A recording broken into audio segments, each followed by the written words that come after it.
Welcome to Woo! IFB. We're What's on. up? All right, cool. Interfleet Broadcasting is here, bringing everything we got to you guys. And I'm New York Pete. I'm with my buddy Chris Tipsy Toaster. Thanks for joining us, everyone. And our show is all about pop culture, sci-fi entertainment, and full disclosure. Chris and I, we grew up watching 70s and 80s TV and movies and cartoons, and we bring, our unique spin to this whole channel, world, corner of the universe. And, we're big fans of Battlestar Galactica. So welcome to the show. Thanks for joining us. And everybody knows that, we are broadcasting our live programs on Thursdays, 8 o'clock Eastern Standard Time. And we, of course, are on YouTube and Facebook. So thanks for coming on. And, hey, we got a whole bunch of stuff for you. Tonight we're gonna have John01, our anchor, come on and give us a news update, and we're also going to be talking about our Battle of Molukai, the book, and we have a comic book, Battlestar Galactica comic book, right, Chris? So we've got Yep. a bunch of stuff we're gonna be doing, and so welcome everyone. Thanks for joining us. Yeah, so we are broadcasting on both now. If you could do us a favor and go over to YouTube and make it easy on us, but we're monitoring comments on both. But I think we'll get more of a interactivity if we're over on one platform instead of just one. So, quick reason. So earlier this week, well, actually it was later last week, or earlier, yeah, it was late last week. We came to our channel and all of our videos were missing. All of our live stream videos Wow. were gone.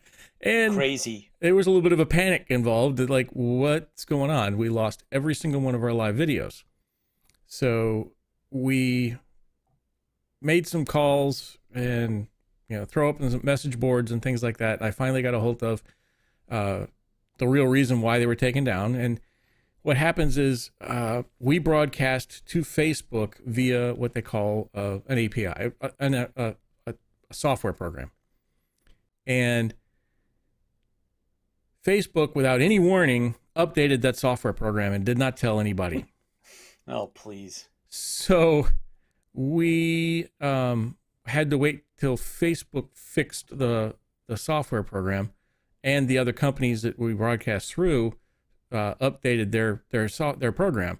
And at that point, we'd made a split decisions like, hey, we really can't trust Facebook as much as we used to, so we want to try to broadcast on both. So that's what we're doing. We're broadcasting on both for now.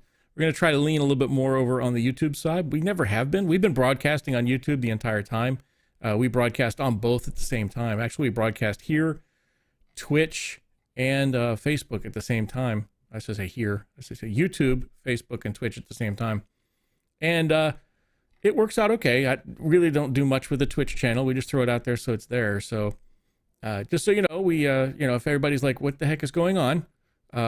We're trying to push over to the to the YouTube thing a little bit because it's a little bit more trustworthy. They were built for live streaming more than Facebook, I think, and they're built for video more than Facebook, I think. So we're doing both. We're not abandoning Facebook. It's just we're I like the I think it was my I was in the Navy, and I had a commander. I know he's heard it from somebody else, and I was a fire controlman. I launched missiles, and I also did police work. I went to Master at Arms afterwards, but the commander we had on my ship, it was the USS Wisconsin, and somebody had asked, why do we shoot 3 guns? And it says, well, 1 is none and 2 is 1 and 3 is success. So that's why a turret had 3 guns, is what he would always say. So I always go by the 1 is, 1 is none and 2 is 1. So at this case, we're still shooting 3 since we have Twitch as a backup as well. But that's a long, drawn-out process of describing what goes on behind the scenes here. It's just so you know, it's no big worries. We've got it all covered. Facebook, YouTube, I believe I'm broadcasting at a much higher quality than I will be at Facebook. So if you're having connection problems, which you shouldn't, because even the high quality over on YouTube is what they call 3 megabits per second. So if you can watch it on a cell phone pretty easy. So That's a lot of technical stuff, isn't it? That's going to get worse tonight too, because we're going to have It is. Lucifer. We have Lucifer Chronicles tonight too. I'm going to talk through a couple of things with Lucifer Chronicles. It's going to make my ears bleed. So, but that's okay. In the meantime, guys, listen, everybody, it's time for our toast, and I know that Mediocre Modeler out there, he got himself a mug. So for you guys that are following our good friend, Mediocre Modeler, and his YouTube and his live streams over on Facebook as well, he actually went and got himself a tankard like this, and he put on his own. Watch the whole thing. Is pretty good. It's really cool. It's funny though. He's like, he says he said the word bugger bear. Yes, it was a bugger bear to grind off the thing. Yeah. So he was not. Really he was cool. not. He says, "I don't want to do that again." And we went way into the, well, should I put it on the front or on the side? Or should I put it on this side? And it was really good. It was really good. It was really good. He did a really cool design, right? Yeah, it's like a Mandalorian, Mandalorian heart, thing, and he's got his color. Really his favorite color is purple, and it's got the purple on the inside. Purple in the middle. So I could have, with the information we have now, we could light that thing up. Well, in the meantime, I'm going to be. What's Pete got tonight? Let's see what tonight. We got two different beers tonight because we didn't coordinate our alcohol.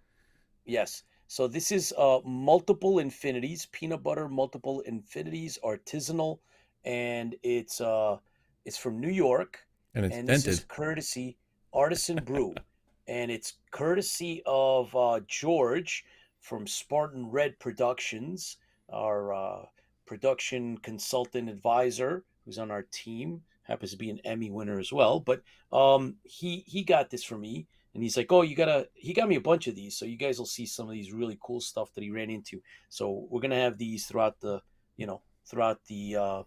shows here and there. I'll be busting some of these cool things out.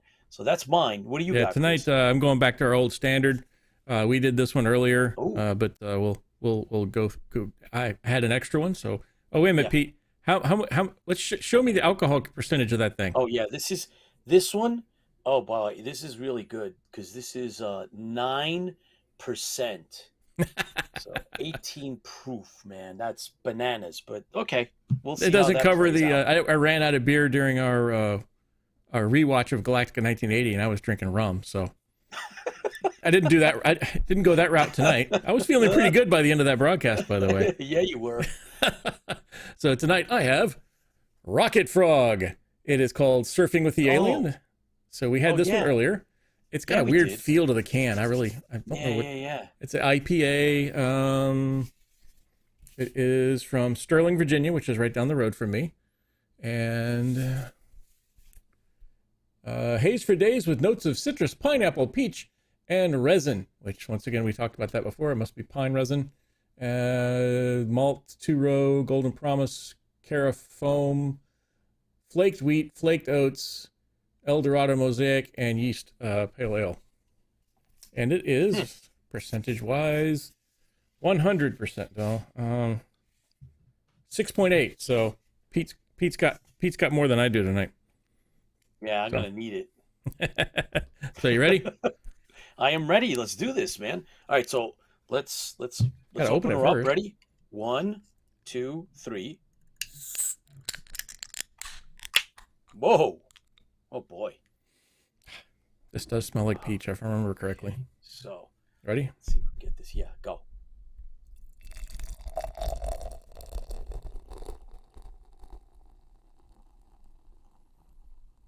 Sounds like a Coors commercial. This looks like coffee, man. I know, that looks really awesome. I love stouts. I love dark beers.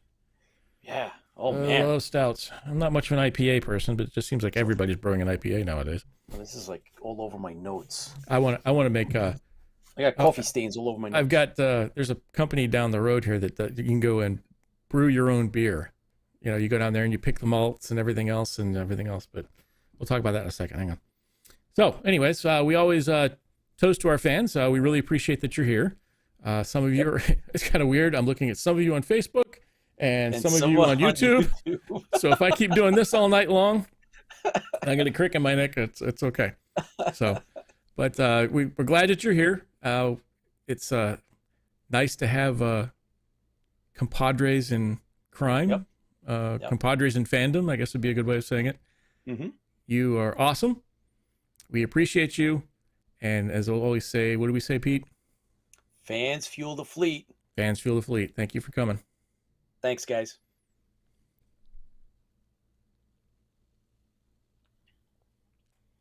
Oh, Ooh. boy.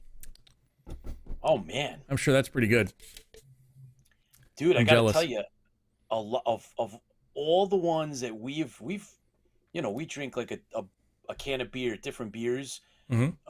one every show, right? So we do how many shows? This one, Chris, is bananas and doesn't taste bananas. It's just like the chocolate and the peanuts. Oh, yeah? Oh yeah. Like a Yeah, sweet, this I don't know is if you have to try Sweet Baby no. Jesus. That's a good one. This is like dark chocolate, right? It's not Yeah. sweet, and it has that you can taste everything. You know, the beer, the whole, it's infused peanut butter? very, very well. Yeah, it's really something, man. I I'm really I impressed. taste mango and peach. Mango and peach. Okay, you can keep that one, and I will do Now, well with it this, reminds me, guys. we had that one beer that was really, really good. Raspberry chocolate stout. That one was You know what? awesome too. I didn't really No, I you didn't didn't like really that one? taste it. No, Oh, no, I'm not saying I didn't like it. I'm just talking about the flavoring. yeah. The way the flavoring on this one, I got to get you one of these because this Yeah, is really good. definitely. I love stouts. Anyway, like I said. guys, yeah, Stouts whatever. and Like we're talking about, porters and stouts. yeah, good stuff. Like Well, I said, listen, I was everyone. getting ready to say, I want to brew a Cylon brew. I have a couple of names in mind. Yeah, but that's there's- gonna taste like metal. What are you gonna? That's not. Nobody's It's gonna want that. WD-40. You Yeah, know, a little bit like of 10. oil. You know, a little 40 weight, maybe 50 weight. You know, if you want a stout or you want and flakes of aluminum. a flakes of aluminum. And some circuitry board will break apart. Yeah, what the heck? We'll stir it with wire. But anyways, Yes, there's of course. a company down the road that actually lets you go in and brew your own beer. And you Oh, go wow. in, you brew it, they store it for it to ferment and do all the work. They do all the work on that end, and then you go back and you bottle it and Okay. put labels on it and everything else. So I Huh, might have to do that just for fun one pretty time. interesting. Okay, They can make a case for like 150, $200 or something like that. I don't remember. it's only money, buddy. What are you gonna take it with you? Yeah, That's what it. the hell? Yeah. So tonight we are going to have a little commentary and update from John01 once he parks his ship in Oops, the landing wrong one. bay, I don't right? want me. I want you. There we go. Ah, Hey, he's so parked. he's good. All right, so John01 will come on, and he's gonna we put together some slides, and so he's gonna be talking about some pretty cool stuff. Some of the things I don't know, I'm not sure what it's about, so I'm gonna be listening in on that. So let's bring in John01. John, if you're ready, I Hang think on. we got Uno momento, por favore. we got you prepped, and oh yeah, here we go. All right, so there we go.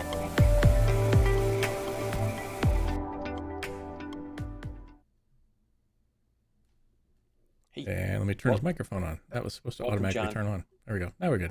How's it going? Hey guys, how are you? Good. Hey, Good, it man. works tonight. All right. Sorry for my appearance. I was came down with a case of COVID on the base store. Half my crew came down with it. So Oh, Oh yeah. boy, That's the quarantine now, sucky so. thing about being human. Yeah, they're all good now. They're all running around the house driving me crazy. I can't wait back. Can't wait to get back to work. Oh gosh, how long do you have to wait? I go back Saturday. Okay. I was out for 10 days, so my sanity is almost there. We said the bad COVID word on here. It actually gets triggered on the YouTube and Facebook, by the way. They actually but, then you, they. but that's because you had it. It's not. I mean, Well, it doesn't you're- matter. As soon as the word pops up, they Yeah. go in and they flag it for review to make sure you're not spreading Right. misinformation. Well, John 1 and his household are Has the battling C. it. So yeah, they got it. So They got the C. and successfully overcoming it. And so I'm glad to hear that everybody's Good. okay. Glad John. glad you're healthy, and Yeah. next time become a Cylon, you won't have that problem. Yeah, I didn't get it. I was like, I'm surprised I didn't get it. I'm like, See, look, I knew it. He is Cylon. He is Cylon. Boy. Oh my God. All right. So John, what do you got for us, man? Well, it seems that 2000 Star Trek is long and living, and 2022 is definitely making it prosper. Star Trek Strange New Worlds will premiere May 5th, and Kirk's predecessor, Captain Pike, will lead the charge in Enterprise. Picard Season 2 will air March 3rd. Picard and Q square off. Whoa. My minions are very bad. Sorry about that. No problem. But doesn't he not? Does he not look like not Doctor Strange? He looks like a comic character. I can't think of it at the top of my head right now. Doesn't look like Picard to me. No, that's not a. I don't know. It looks a little weird. Yeah. But there's a lot of talk. Green Goblin, maybe. Yeah. Q and Picard. There's a lot of rumor about how that's going to play out. So yeah, let's see what happens with that. Yeah. Maybe he's gonna finish up the trial on him or something like he said he would. Yeah. We'll yeah. see. Exactly. I'm looking forward to it. And Star Trek Discovery will premiere on February 10th. Picard will air March 3rd. I'm sorry. And on Paramount, and Amazon revealed the title for its new Lord of the Rings series. It's called The Rings of Power. It will tell the story of the rings that were also made for the other guys, the men, the elves, everything that the One Ring was supposed to bind them to.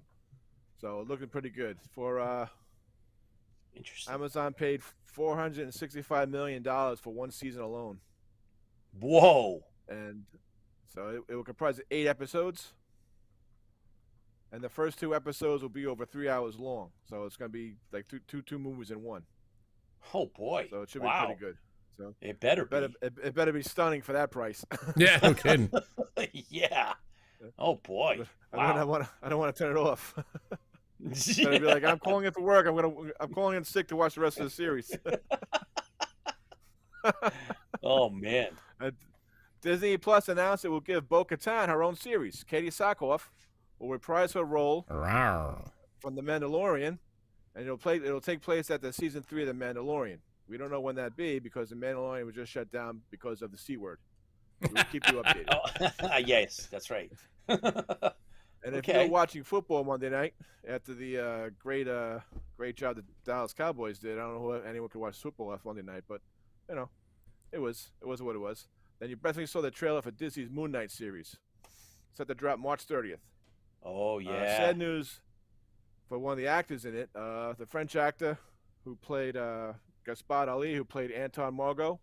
Fans of Moon Knight will know that as the Midnight Man.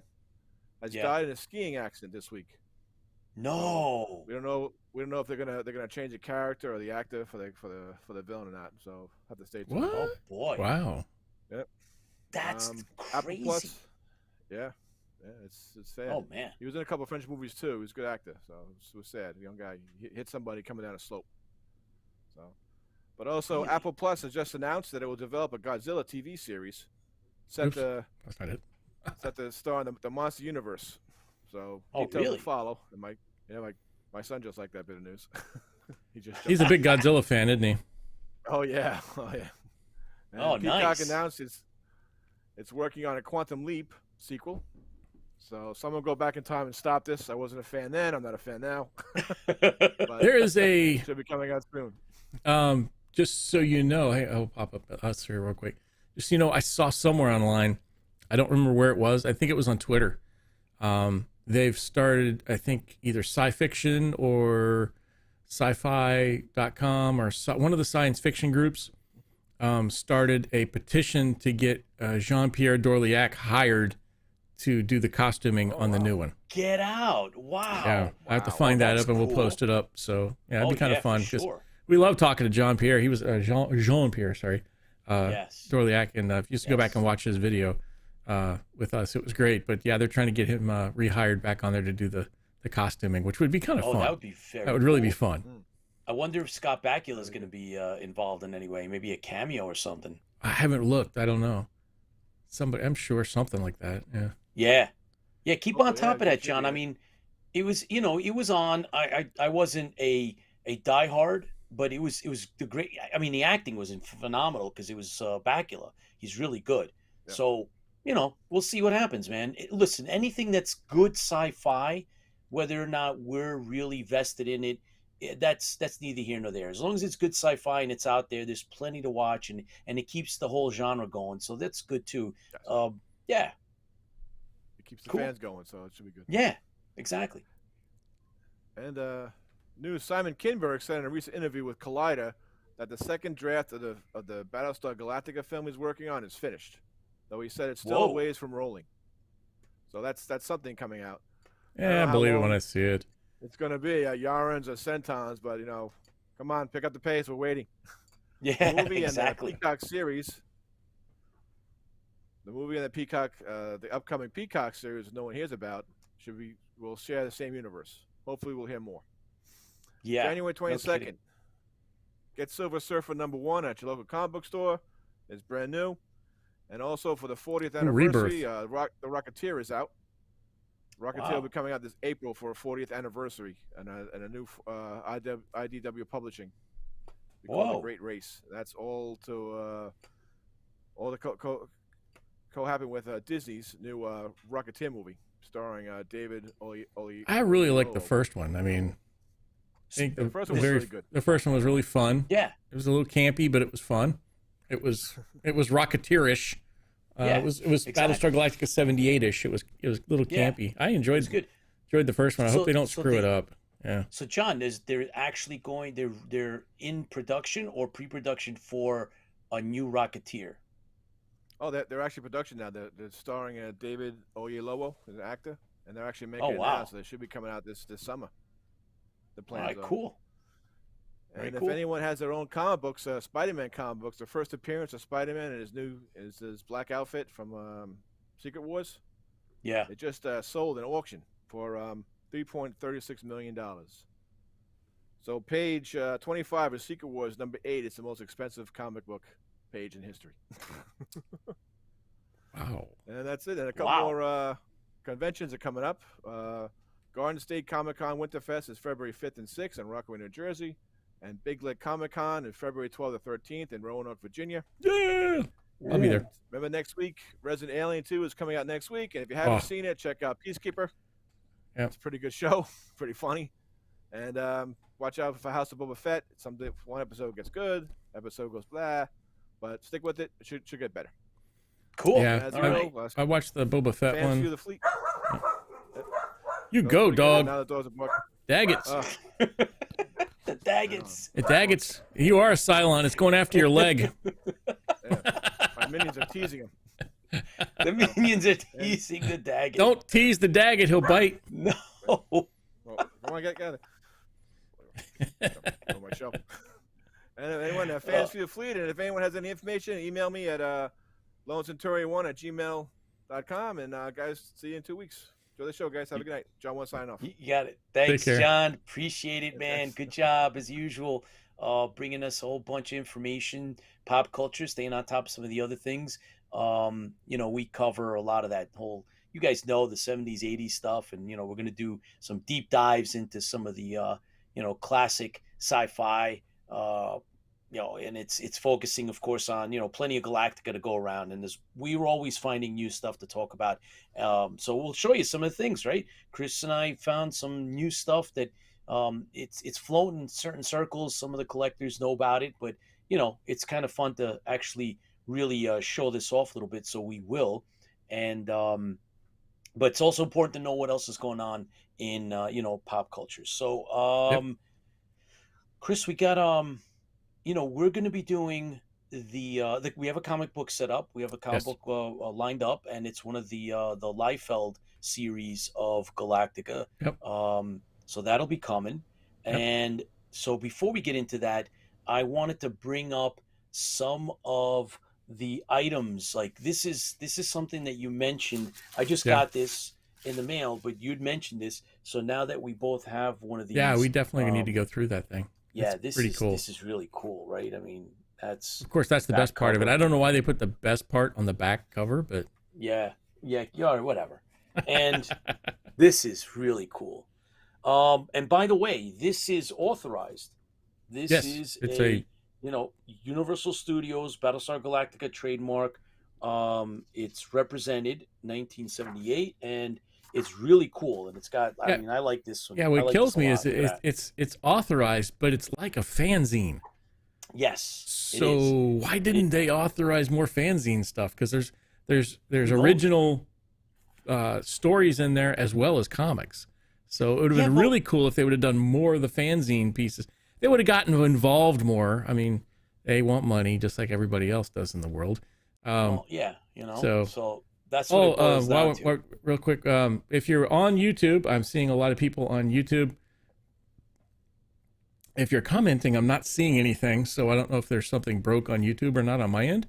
Not YouTube, Facebook. So there's a butt ton of people, a daggett ton of people on Cool. on Facebook. Okay. But they're not on YouTube. So we're trying to watch Yeah. them both. But if you might want to get a chance, come on over to YouTube and go from there. And I've got a spam bot guy that's just driving me insane. Yeah, did you get him? Yeah, I'm removing him. You moving him? Okay. All right, cool. First So time we've we're- messed with YouTube, so Yeah, we got give him. us I think we got one of them. give us a little bit to get used to it. But All yeah, right, if so you we got the can, other come guy. on over to YouTube and we're So we broadcasting there got, too. yes, we were infiltrated by the Eastern Alliance. I think one guy literally, and so we took those two guys down, and we'll see what else comes up. But hey, it is what it is, right? This is technology at its best. So, the other thing I wanted to bring up was, for those of you that are familiar, since we do a lot of the writing stuff, I got this book as a gift, and this is the Can you sing a biography line? yeah. Come on, sing a line. Trust me, I listened to plenty of this during Officer's Basic, but this is Ballad of the Ballad Green of the Green Beret. Berets was written by Barry Sadler, but more importantly, he wrote 22 novels based on the eternal mercenary named Casca, and I was a big fan back in the day in the 80s, and I wanted to know, what ultimately happened, and maybe even the backstory on, Barry Sadler. And that book is really, really cool, very well written. But I also okay. got this in the I mail. just want to let Chris. you know, I just Yeah. refreshed Facebook and I got slammed. There's a bunch of stuff on there from everybody. So my fault. We didn't see you over there. We're catching up.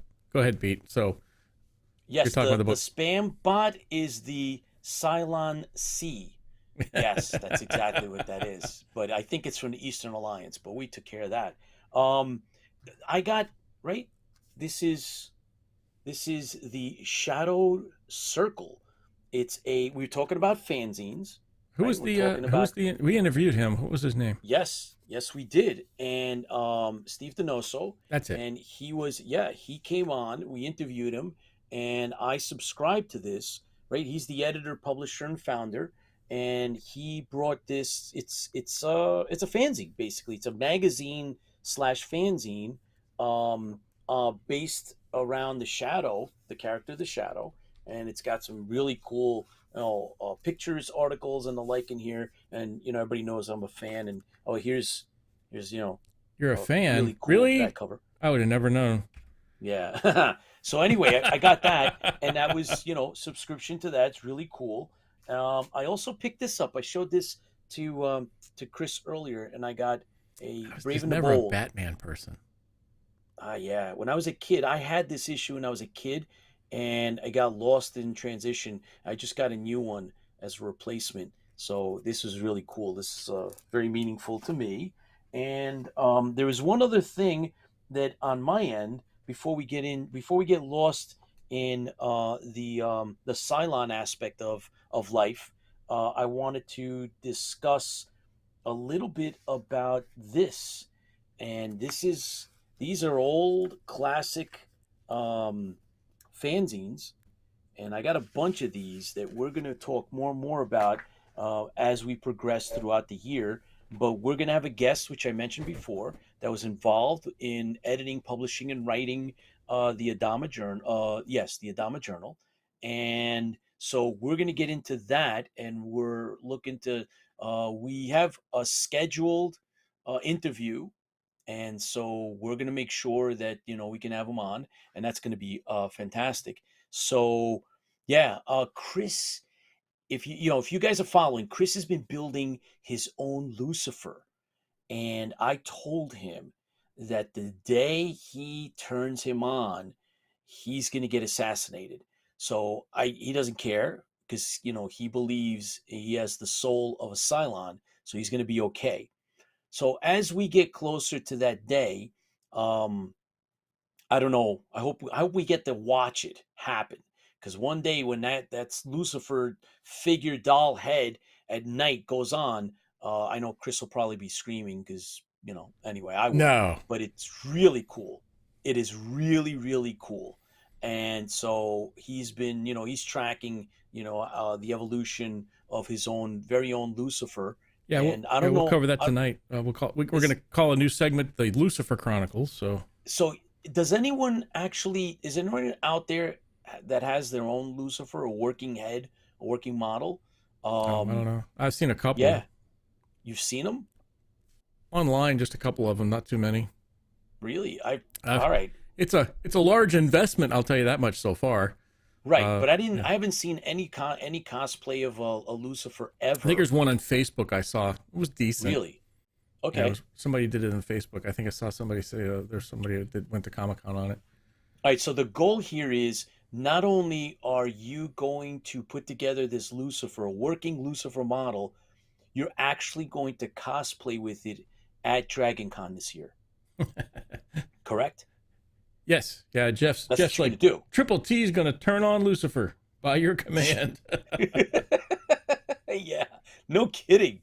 Oh, hey, Carl, thanks for joining us over on YouTube. So I'm kind of George just joined us on Facebook. All right, cool. All right, guys, thanks for We're trying to keep us. track. Pete's got YouTube, I've got Facebook, but you want to make it easy on us, and you can come on over to YouTube, make life a little easier on us. Yeah. We're trying to migrate a little bit more towards the YouTube thing. So you guys that are coming on, if you watch this from the beginning, you know what happened with Facebook, and if you didn't, we had a little bit of there was a hiccup, and our stuff was gone for a while, for days, and then it came back, and it was like we were sweating it. That's and what really made me angry about the whole thing was that they just did it without telling anybody. It's like, hey, we're going to change things. Something might happen. Right. You just show up one day and 90% of your 90% of your videos that you did throughout the entire time you were on Facebook were gone. Are gone. Yeah. And you're like, we were like, did I get hacked? We thought somebody had stolen our stuff and ransomed it, and meanwhile it was an internal thing. And nobody knew. Nobody said anything. There were no announcements. So YouTube seems to be a more stable platform, guys. So, our stuff is on both. But, we're kind of like... We'll never walk away from Facebook. We'll always... No, we will never Facebook. do that. Never do that. But we want to make sure that our hard efforts to, entertain ourselves and everybody else and all our supporters and followers... We want to make sure that there's a definite platform that's going to have our stuff up and running no matter what, come what may.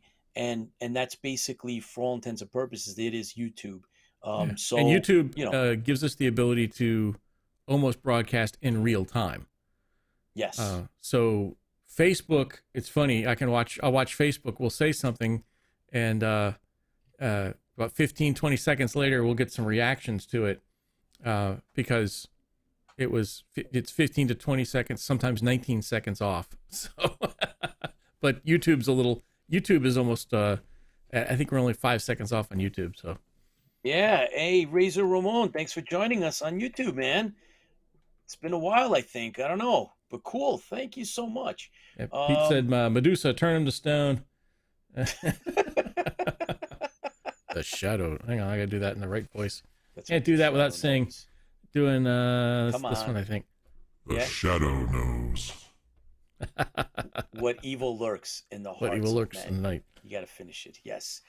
Oh, cool. So yeah, all right. So here we are. So we're doing it. And we're doing it. We're growing. We're trying. We got to make sure that all the time and effort that we put into this. And okay, you know what? We're gonna clue you guys in. So today, since we are doing our inauguration to YouTube Live, I'm going to share something with everybody, Chris, and that is that Leave your clothes on. eventually, we're going to create our own podcast. Yes, we're looking at podcasting. So we're going to then at some point push some stuff, some material over to podcasts, and Right. so Yeah. look for that Yeah. later in the year. So the idea on the podcast is to take things like book versus episode out of each one of our videos, so you don't have to go back through the video and watch book versus episode through the entire video to find book. Through our entire broadcast and pick out book versus episode. So we're looking to pull those things out, link them all together into a podcast that would talk about Battlestar Galactica, book number 1. George is on YouTube. George, thank you for my beer. Lola's like, where's the YouTube? And Paul, actually, Lola, if you go to the event and click the link, it should take you to YouTube. It'll bring you right over. So Paul Roeder, of course, known in all the Galactica circles and then some. However, founder, admin of the Colonial Warriors on Facebook. He's with us live on YouTube. Paul, thank you for joining us. Everybody knows him as Commander Kane as well. So, hey, thank you for coming on. We appreciate it. Yeah. And while you're over on YouTube, don't forget to hit the like and follow thing or subscribe or whatever it is.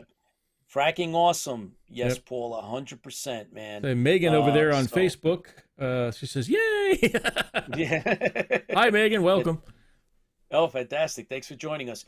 Cool. So, hey, guys, look, bottom line is we're going to cover some of the rest of the Galactica comic book because, it came out in, I think it was the 90s. And then that was it, right? It was like, they were there and then they weren't. And to the best of my knowledge, they did a mini compilation, Chris, but it wasn't a full compilation. I don't think they ever compiled all of them into those like graphic novels that they usually do. Yeah, so, I don't think there was a graphic novel for these. That would be kind of cool. Yeah, so what the hey, man? We discovered these and we did talk to Mr. Liefeld.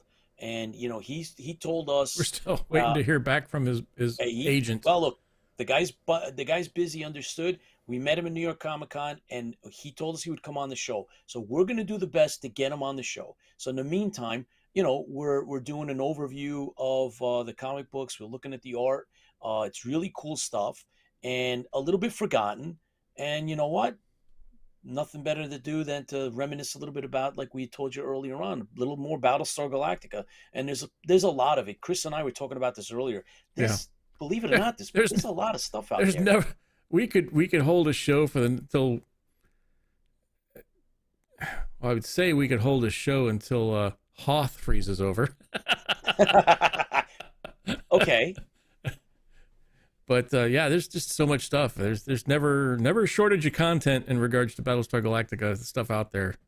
Yeah, absolutely. Especially when, look, we don't want to say that we're stretching the limits, but fanzines and some of the stuff is great. Like we're going to talk about the Battle of Molukai. So if you guys are reading along, you know exactly what I'm talking about. And for those it's a good chapter like this week too. It's a really good one. And then there's these British the British looking magazines and stuff. Yeah, so that it's funny that you mentioned the British. Go ahead. No, well, I was going to say, like, it came out in England. There was a couple of specials that were released, and then there was the magazine itself came out on a regular basis, and it did cover Galactica as well, and it also had there was comic strips, like 2 pages, I think, an issue. And then right. we might be lucky enough that here in the States we may end up with a compilation volume. Yeah, who's working on that now? Yes, Mr. Hanley is working on Hanley. it. Who Yeah, was, he's who's got on our show? every Yeah. single episode, every So single he's on our uh, show, any and comic that was made for Battlestar oh Galactica, yeah, he has it. he's got it, and he told us that he's going to keep us in the loop. He's in the preliminary of locking down the publisher, and we told him flat out on the show, so it's out there for the record, that if we needed to, start up a Kickstarter to get all of those, trust me Like, when I yeah. tell you, it's definitely worth it. It's really cool, right, Chris? I mean, we Oh have yeah. some of them. Some of the Some of other them are guys cool. I know, Sean, and some of the others have them as well. Yeah. And then this week in when we go through the Maximum Press comic books, at the end it mentions Anomaly. All the ones that you sent me for Christmas. By the way, thank you for Yes. Christmas presents. Yes. All of those anomalies, it mentions in the back of it that they're going to start doing that. So I guess that was their introduction or their announcement in the back of the last issue of Battlestar Galactica Maximum Press number 4. Right. By the way, Jeff Walters, thanks for joining us live over here on YouTube. And I made it. Remember, Muffet is the true hero. Dang yes, right. He is. Muffy. That is correct. And He as even a loves matter of fact, Cylons. See? you know what, Chris? My bad that I did not. I should have grabbed the novels that I picked up on my trip. My very quick trip over to Jacksonville, Florida. And I went to this slamming bookstore, and I picked up the V novels that came out at the time that the series was on. And there's one with what happened in East Coast, what happened in Chicago, what happened. I think there's one in Florida, and I was able to find these originals. I picked up a bunch of these because Chris is a really, really big fan of V, so I got those. And they're, as far as I could tell, they're rare because I haven't seen them, anywhere else. So, and to be honest, I didn't look for them online, but when I saw them at this tremendous warehouse of used books, I talk about, right. So Chris did a challenge, guys, and it was to eat the chewing gum in an original pack of Battlestar Galactica cards. And one of the comments that he said was, it tastes like an old museum, which is bizarre in and of itself.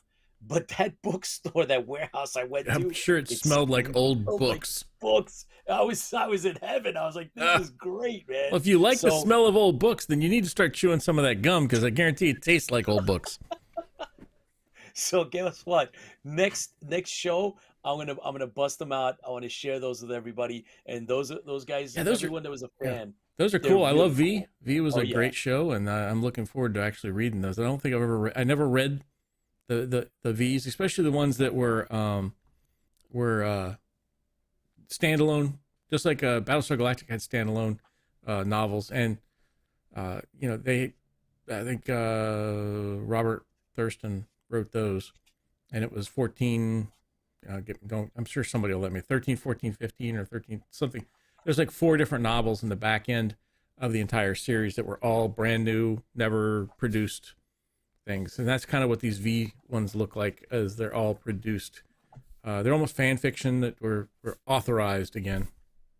Yeah, no, they were legit. The novels were legit. They were a part of the bigger picture of the story, because I read one of them. I think I never read one. it. I love the show, but I never read it. I can't wait to read it. The East Coast one, it talks a lot about New York, obviously, and what happened. You're not saying in New York? Listen. Talking about New York? Listen. I'm talking about the real deal. I don't know what you think it is. And real pizza is the best pizzas in New York City. Chicago. No. Not the pizza that you and I ate together that time. No.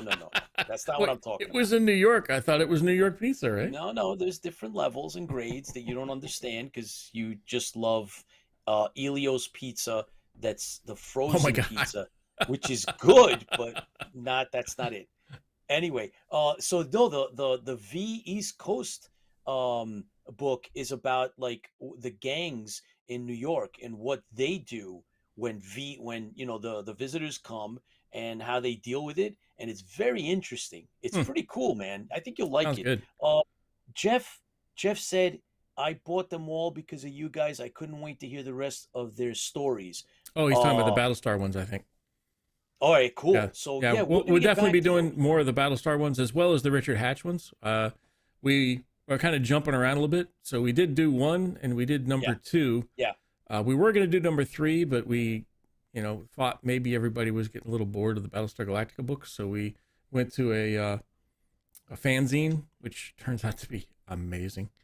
This Um, one, guys, it's definitely worth it. yeah, And I should I say not a keep fanzine. saying I should say a fan novel. fan novel. This is a Yeah, fan novel. we're Yeah, getting close to the end of I this one too, by the way. yeah, we are. Look, I keep saying that we're not doing it true justice. It's really, really good. It's really, really good. And I think, probably if you read it at your own pace, Chris and I were talking about like all the names of these new characters. It's like there's a lot of them, and we do it like once a week. So if you read the whole thing on your own, you'll see it's Yeah, definitely worth your I time. would say I like it a lot, but Oh yeah, personally, I think there's too many characters. I disagree. Yeah, I disagree. And look, I'm saying it because I'm really enjoying it, and I would rather have them in this than not. So, dealing with all the different names, um, again, I think that if you once you read it at your own pace, you start absorbing it. I bet you it plays out differently than you're doing it, weekly. So what I yeah. did last time was I wrote out their names, and it helped me pick up with who they were this chapter, right? So it worked for me. Paul Roeder asked, were they in mint condition? No, the books I got, the paperbacks are all used, and They they're were in pretty red. good shape, but No, I'm, they're in pretty. Yeah, the ones yeah, I picked up were in very good shape, and the gum tastes like the cards and dissolve in 5 seconds. yes. Yeah, hell That yeah. sounds like It's a somebody who's really good. speaking from experience. I have had that experience. Yes. It was Oh not a man. good experience. No, correct. So Jeff says, is great place to get your Cylon Raiders spray painted and the wheels stolen off of it. It's New That's York, dude. it's New York. Don't come messing in my Yeah. neighborhood because that's what's going to happen. I So yeah, told you that exactly. when we went to we had our broadcast when I was there in New York. We actually had a broadcast. We sat in the same room, which was weird. That I had all my Cylon minions mark up everything with spray paint of the places that we could that have already been Uh, uh, taken uh, over, and in that case, all of New York is taken over because everywhere I went, it had spray paint everywhere. And I I think don't there's a know what spray the paint heck you're shortage talking about, because man. there's a spray paint I shortage because of New York. You all of the like I said in the last that episode, all of the surrounding states are out of spray paint because they go across the border and get as much spray paint as they can, cases of it, and bring it into New York. Probably uh, sell it in back alleys. Hey, buddy, I got some spray. oh What boy. do you want? Fluorescent You- pink? We got some The, fluorescent the pink back here. question Come on. the question I ask is why were you walking around in those places, Those right? The places. commercial alleys and the train tracks on the wrong side of the town. Why the Driving down hell were the you road. walking around there, man? What were you Driving down the doing there? road. You saw that. What the heck you talking about? Look, last thing I want to bring up is because we're really into the books. So I don't know how many of you guys out there have actually read any of Jerry Pournelle's um, books. He's a big sci-fi writer. He did a fair amount of military sci-fi, and he was really really good. He wrote a series, a 3-book series, and it was the Janissaries, and it was great. UFOs visit Earth, and from time to time they take um, military units and then move them to a planet, and things happen there. And that three book series that started like back in the 80s had room for a final book, and he unfortunately never published it while alive, although he had written a rough draft of a fourth book. His son got together with none other than David Weber, who is another major sci-fi military writer, and they published this late in 2020, last year, and it is the fourth and probably the final book that wraps up that trilogy of the Janissaries. This one's called Mamelukes. So that it was great when I found that, and the story sounds a lot like what we've been talking about, the whole Richard Hatch thing, where Richard Hatch did write and left behind a rough draft of the eighth book in his series. And so we interviewed Michael Warhan, and he has access to that eighth manuscript, the eighth book, and we're hoping that maybe we can be as successful as something like this and get that last book out there, which would be really, really cool. That So would when the be. time comes, we'll keep you posted. And when we can get Mike back on, we'll talk about it. He remember, Chris, he said that this is all based on you guys. He said if we get the fans behind this, he will make sure that it gets published. Yes. So He's let's he was willing to get.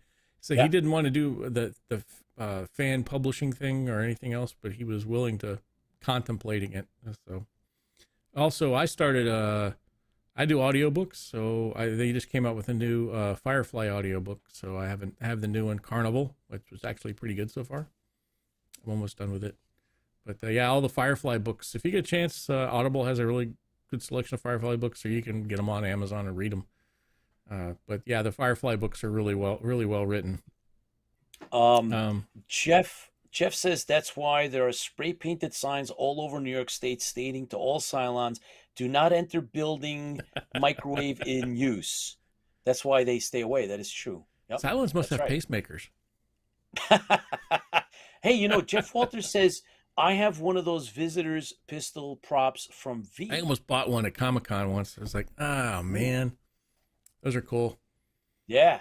So I almost nice. actually saw a visitor shock trooper helmet on YouTube on eBay, and it was only really? like $100. It was only $150. I think. I was like, Oh, that's I cool. want it, but do I need it? Yes, you do. You always need it. Of course you do. Always need that stuff. There's no. I've got I got the visitor Diana and a couple of the patches Funkos, and the Funkos. Yeah. All right. So, Chris, the bottom line is, we kind of like talked it out a little bit, and I think we're ready to move into the comic book. All right, give me a couple of seconds. We'll move over. Yeah. So we're doing the Rob Liefeld, and one of the things about the comic books was the art, right? Chris says it reminded him of anime, like an anime style. It's unique, it's different. The characters are there, but they're drawn differently, right? So sometimes it seems like maybe a little bit almost like a steampunk. You'll see some of the uniforms are souped up in a way that kind of look different than what we're used to. And this is supposed to be in the 1978 version. That's the universe that this plays in. But everybody is kind of souped up. You'll see what I mean. You probably remember these. But yeah, we're gonna get into this, and Chris has that fancy overhead camera, and he enjoys going through the comic books himself. So I always let him take the lead on that, and that's great. I also have a set. You know what? Let me tell you something real quick. As Chris does a setup, I was looking to get these because I never picked them up on the shelf. The honest truth is that when I saw them, I didn't know what to make of them, right? So I wasn't on top of the set or the series, the Maximum comic books from the beginning. So I didn't know what to make of them. I didn't know what they were. I didn't know what they meant to be or anything. So I did not pick them up. However, I went looking for them specifically so we could do them on the show and share them with you guys. And I encountered a fellow Galactica collector, and he said that I met him on one of the Facebook groups, and he said that he had them and that he wanted to sell them to someone that would appreciate them like he did. And so I contacted him right away, and I told him big fan, and he's really cool. He sold me the whole set for a really really reasonable price, and that's how I got him. So that's, and then Chris and I talked about it, and Check. and Can you hear me? here's, yep, I can hear you, and here they are. So the stories are good. The artwork is really really cool, and yeah, I mean, it's Galactica, guys, Yep. right? This is the franchise in all its glory. So, which number are we up to now? I think We it's are on number the 4, last right? the last one. So this is number 4. Okay, The cool. first one is number 1. Whoops, that's number 3. This was number 1, and then there is number 2, which was the best cover of them all, and then number 3, which is a really good cover, except for they got this big ugly thing right there. It would have been better there. Oh, come on. What's the And matter then with you? We are on number 4. I like one of the things I noticed. I think you read it out last week. You can read it out this week if you want to. Is inside the front cover, it summarizes the ones that were before. Yes, that's right. It gives you, like, a little bit of the synopsis. My impression though, Chris, was that it almost gave away almost too much though, right? Maybe. I don't know. I think it does a really good synopsis because, I mean, I don't know what the time frame was between them being sent out or sold. So Yeah. maybe there was a month or so they wanted to put that in there so you didn't have to go back and reread it. Oh, I read that, but I forgot what it was about. So Yeah, that is true. That is true. And this issue is, like you were saying, it's 4 of 4, and it's from November of 1996, first printing. So let's see, so the story so far, while contemplating the future of his people, Apollo was contacted by the seraph Elias, who warned him of an impending Cylon invasion. Caught off guard, the Earth settlement was all but destroyed.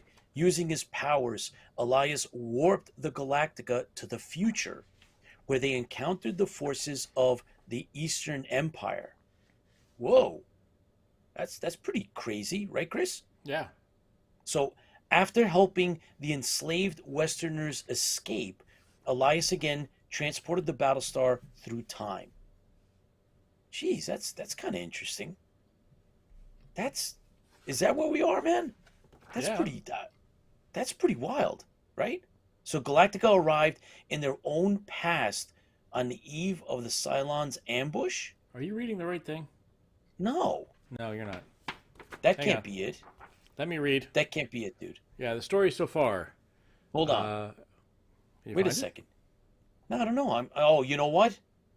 That's Journey's Edge. Ah! That's Journey's End. Sorry, Journey's End. That So sounds that's it. pretty So- cool, though. Yeah, it does sound good. We're going to that not next. I think after That's Journey's we End, actually guys. go next is Whoa. Battlestar Galactica Starbuck. That's a really good. That's a pretty good synopsis for. So we're gonna do that anyway. Yeah. So this is the story for this line, guys. So I'm back on back track. up, Pete. Restart. Rewind, Pete. Pete needs to rewind. Yes, and When now I was we're looking gonna at start. this, I was like, wait a minute, that's not in this Yeah, that's one. not it. And I was waiting for Chris to either step Eastern in and Alliance. say- I'm like, what? Yeah. There's Yeah, no that's Eastern why I asked Alliance you. in this one. Turn on your Cylon second brain, dude. Yep. This is 4 of 4, November 1995. There you So go. this is a year before the one I read, erroneously. But you know what? That's a nice teaser for what's coming in the next series we're going to read. So, all right. As I was, the story so far, guys, after taking command of the Galactica from his father, Commander Apollo evaded the Cylons for years with the help of the Temporal Overdrive, a warp system provided by the angelic Seraphs. Barely escaping the Cylons, the Galactica and her fleet made a final leap to the planet Earth. On Earth, Colonel Boomer, Captain Starbuck, and Lieutenant Box discovered an enormous pyramid object. Before they could conclude their investigation, they were attacked by a dinosaur. Meanwhile, Baltar was being possessed of extraordinary powers. After fighting off an attack from the Seraphs, Ibli promised to lead Baltar and the Cylons to Earth. So simultaneously, the Council of the 12, the ruling government of the Galactica, determined that it was time to fulfill the instructions left by Commander Adama in his last command. This is interesting. So Apollo protested, but the council voted against him, and Commander Adama was released from stasis, where he had been held lifeless for 15 years. Following his release, Adama, Apollo, Starbuck, and Boxy explored the pyramid on Earth. Meanwhile, Count Ibli abducted Sheba and took her back to the planet where the colonials first discovered Ibli 20 years ago. So that's kind of where we are. And I'm going to leave the rest because I get the feeling that the rest kind of gives up too much. So let's jump into the actual. Right. Let's do the comic book, man. I just noticed something. I don't know. What? What'd you notice? I was flipping through as you were talking about it, kind of giving some visuals. Yeah. Those visuals. Not to be confused with visuals. So this is number 2, for instance, and it's shiny, glossy pages. The paper is different, and then when you switch over to number 3, it turns into like regular newsprint paper. Oh, it's not the glossy. It's That's not the interesting. glossy. Maybe they're trying to cut costs. Maybe. So, and 3, and then 4 is the same way. It's got the less the thing. So last week they opened up the sarcophagus, or the what do you want to call this thing? Tombs of the 13th tribe, and inside was Adam and Eve. Oh yes, confused? Yes, so, they were brought to life. They were brought to life. So Adam and Eve. It's funny how they were naked in the last episode, but the first thing they do in the first part of this episode, they put their clothes on, is they say, "Thank you for your patience. We had to put our clothes on." It's a good story arc to kind of just cover over the reason why they're not naked still. Yes. But by the way, she is built. Oh my gosh. I mean, can you see that? I'm gonna kick your butt. She is built. I'm gonna kick your butt. But so they introduce themselves. Adama introduces himself. And I love Adama, and so Adam and Adama. Adama says, I was named after you. And they talk about how they've been asleep for a long period of time and everything else. And then we switch over to Baltar. Baltar is awesome. So he's talking about how their horrible enemy is coming after them. The enemy is called the Cylons. So we got the Cylons there. So the Cylons in the last episode were warping to catch up with the Galactica. And oh boy. Count Ibli had given them kind of a temporal drive as well. I don't like him. Count Ibli. Kind of gave him a temporal drive as well, but it was a little slower than the ones that the Seraphs gave to the Galactica, so they're arriving a little bit later. But they have a temporal drive, and now they have arrived. So they come out of warp, and Baltar has a little bit of an identity problem. I think, just like the last episode, he blasts a Cylon away for saying, hey, we've got to wait for Count Ibli to tell us what to do. Baltar is a little ticked off about that kind of stuff. And then, once again, he's the same way. So they arrive in the system. Count Ibli is not there because in the last episode, Count Ibli was on the Galactica talking to his minion that he... during the episodes, if you remember, she gave his life, gave her life to him freely, which was Sheba. Sheba plays a little bit into this. So he's still on the Galactica. So they arrive in the system without Ibli, And of course, Lucifer is there, which, I like the Lucifer in here, but I'm not liking him as much. But he does have nice arms. I like the arms. Finally, What's up with his head, man? I know. I don't get it. Was he like wearing a mask? The Lucifer in the, we'll talk a little bit more about in the Lucifer Chronicles tonight. We'll talk more about how the color of his head was maroon. So we do have a maroon here, but I don't like the non-circuitry thing. It's just, I don't know. But yeah, circuitry, man, bring that back. Yeah, it's an artist thing, and like I said, we've got Baltar here, who's older. Now you have to remember, this is 20 years in the future, so Baltar does look a little older, but he has, he's built like a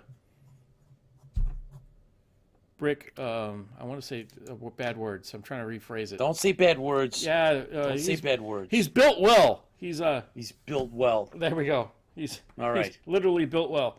So they arrive in the system. Lucifer's like, hey, we need to wait for Count Iblis. And he's like, no, we're going to do it now. So they go ahead and they start the attack against the Galactica. All right, we switch scenes back to the Galactica where he is talking to Sheba. Now, in the last episode, if you remember correctly, Sheba was taken to the planet where she saw her father in the wreckage of the planet where Count Iblis was found. Which is all messed. That's a lie. And how do we know that? We don't know that yet. How do you know? That's a lie, dude. It is a lie. He's not in the wreckage. That wasn't the Pegasus. Stop it. So he comes back, and he's like, he takes her there. He promises to bring her back, so he's bringing her back to the Galactica. They're back in the Galactica. And she's like, yeah, thanks for bringing me back. I don't believe it. I even if he did lie to me, he's still my husband. I love him, and everything else. And I love the Baltar here. He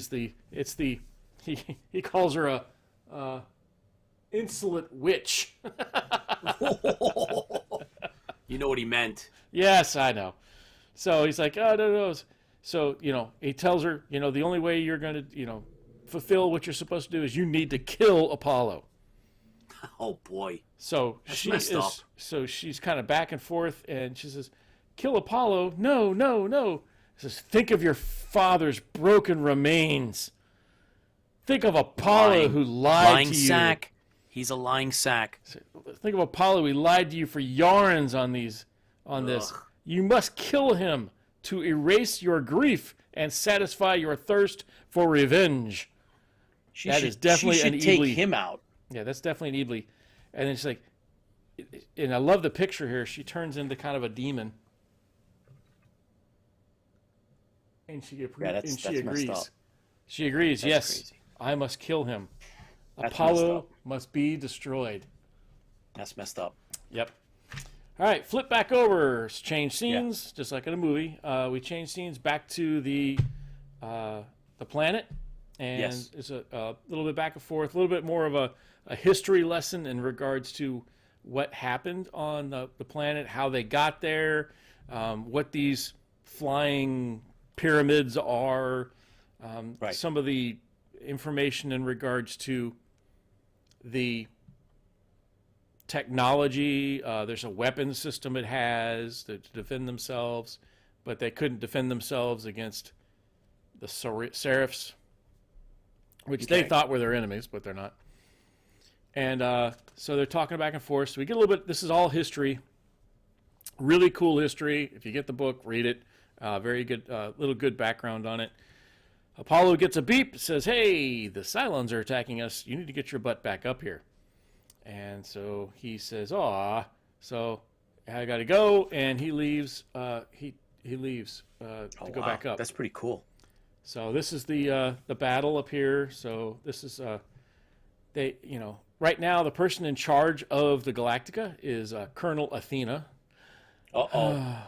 Athena. Oh boy, we're gonna be stuck on this page for a while. Yes, Athena.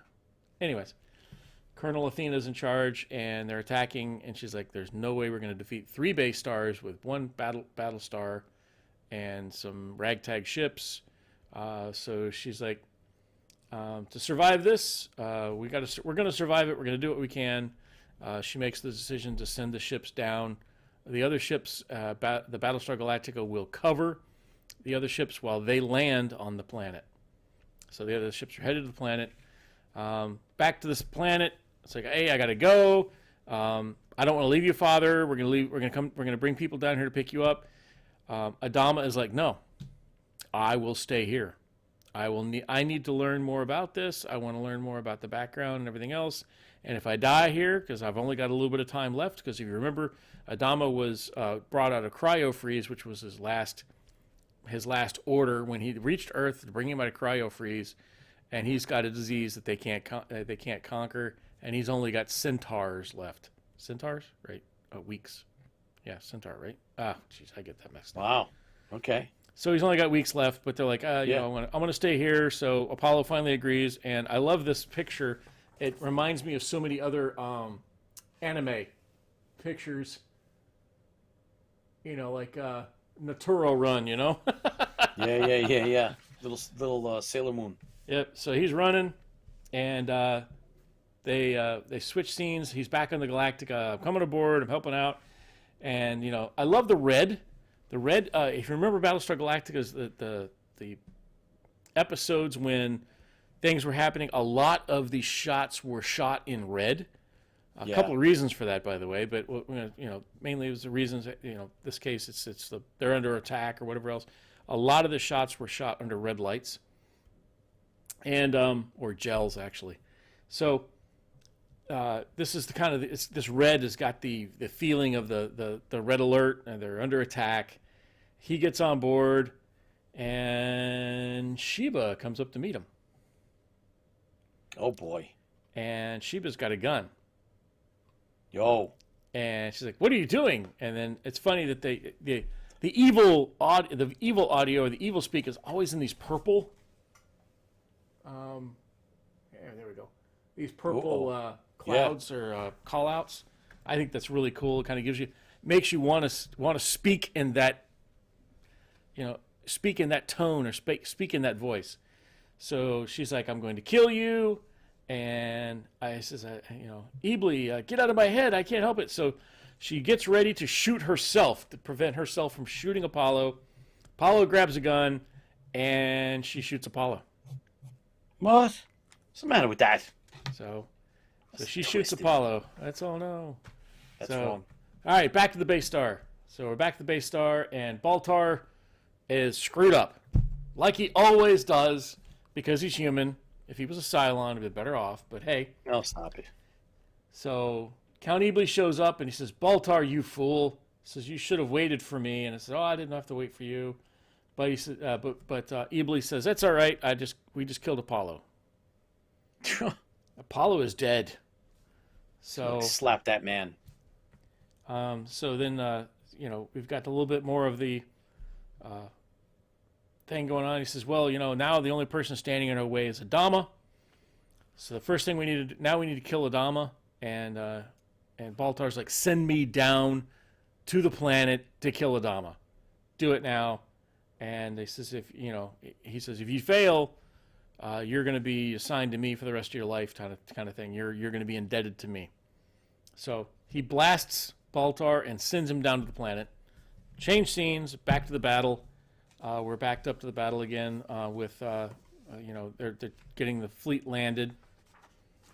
Back down to the surface again. They're learning about all sorts of things. A lot of the mind control. So telepathic was a lot of telepathy. Telepathy. I'll get it right.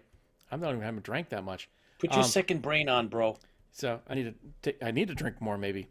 So a lot of the telepathic abilities are built into the ship. And Adama, if you remember correctly, during the Count Ebly episodes, you're gonna have to forgive me for not being able to name the episode right off the top of my head right now. What were they? Anyways, the Count Ebly episodes, I'll call them. He was able to use telepathic ability to move the little thing across the desk, the little eagle-looking thing that he had. So a lot of the controls on the ship actually are telepathically controlled. So he's kind of trying these things out and learning more. This guy looks a whole lot like a Native American, by the way. He does. So it's cool. Yep. And so they're talking about that, and Baltar shows up with these cool-looking Cylons, by the way. Oh, look at those. Arrest Baltar. Yeah. Yeah, the Cylons. That's a cool. Yeah, they look like Roman centurions. Yeah, they look like Roman centurions, which is with the, we do have centurions there. Yeah. Get these. It's cool. Get a hell of Very cool. That's better. So he said. So Baltar shows up and he's like, "Good Lord, Baltar," which kills me because it should be lords, right? Anyways. Good lords. There's multiple lords. Lords of whatever. That's right. There's multiple lords. So it's the Lords of Kobol. We switch over to a really weird looking thing. I had a hard time following this at first because it has to go this way first and then down here and down here. I realized that after I read it like twice. So Apollo's dead, but he shows up on the ship, and guess who's there? John 1 is there. No, John. John 1. Where are you, John? He's on location. Yeah. So John is there, and he's like, you're dead. And he's like, no, you need to send me back. I said, sorry, she made that choice. Sheba made the choice to kill you. There's nothing I can do about it. So you're going to stay dead this time. I said, well, you brought me back last time. And it's back and forth a little bit, but I feel like they gave in a little, it feels like the Seraphs gave in a little too easy here. Because it's like, okay, we'll send you back. I would give it to you. Yeah, we'll give it to you. So that would be the only fault in the storyline on this piece that I would say. Something like it just seemed like it was just too easy. So, bam, they send him back, and it's like, Apollo, I thought you were dead. So that's my Athena voice. Oh, oh my God! Apollo, don't use that anymore. Oh, Cylons, you're so Chroman. Never mind. No, you're banned from using that. Don't use that anymore. You're Chroman. You're Chroman cold. Oh boy. So, anyways, back to the comic book. So we're back to Apollo. It's like, hey, flank speed ahead. We're gonna take care of this. And it just seems like every single time when something happens with you colonials, something else happens. We'll talk about it in a second. But so they're down there. They're fighting with Baltar, and he shoots Adama with a ray gun, a blaster. But the staff, the guy behind him with the staff shoots Baltar. Shoots the Cylons that are with him, but Baltar escapes. Baltar escapes. The comic book's too high up. Lower it a little bit. Sorry. There we go. Okay. I need to put a monitor right here so I can see it. Because right now you brought it down just a little too much. Half inch up. There. Dude. Okay. Yeah. Perfect. Leave it. Stop it. There you go. That's it. So, Baltar escapes as usual. Cylons get killed, as usual. Right, stop being dramatic. This is at least not today, brother. Blah blah blah blah. He escapes. Adama's dying. He's talking to Eve, and he's saying, "At least I didn't outlive all of my children." Ooh, that's deep. Yeah, it is. I didn't. So back up top with the battle scenes back and forth. Count Ebly as is getting ready to abandon them because they're starting to lose. Count Ebly goes away because yes. It's like yes. If only the Pegasus would show up, the Pegasus would solve all of our problems. And the Pegasus shows up. Really? Every single thing for Battlestar Galactica has always got to have the Pegasus in it. So Commander Kane in the house. Yeah, Commander Kane shows up out of a temporal anomaly that's given to them by the Seraphs. And now it's two Battlestars against two base stars. Love it. 1-to-1, and it's a fight's going on. I really love it. I don't get the Kane love. I know, Paul, you're out there. I get it. Love it. Kane to me was just a reckless dangerous man. Oh, take that back. No, he's not. So anyways, so he shows up. The battle ensues. They have 1-to-1 odds. It's even odds now. And, of course, when, the chips are down, Eebly runs away. Yeah. because not only are it's 2-2 now, but they discovered that the ship down on the planet had a tremendous weapon as well. So, first of all, Pegasus shows up and has this mystery weapon that blows up one of them, and then now they've got another one here that's got a mystery weapon inside of the ship from the 13th Tribe people, and it blows up another one. And of course, they run away. So they run off, and we're back to inside, and now there's the, Kane looks like, who's the guy from, tell me, as soon as nobody else gets it. Yeah, there we go. Come on, focus. A little slow there. Does he not look like one of the guys from? He looks like that shot reminded me of the character in the commercials where it's the most interesting man or something like that. Oh no, I didn't see that. I saw it as one of the Bee Gees. Ah, come on. He looks like one of the Bee Gees. Either that or one of the members of ABBA. I swear to God, he looks like.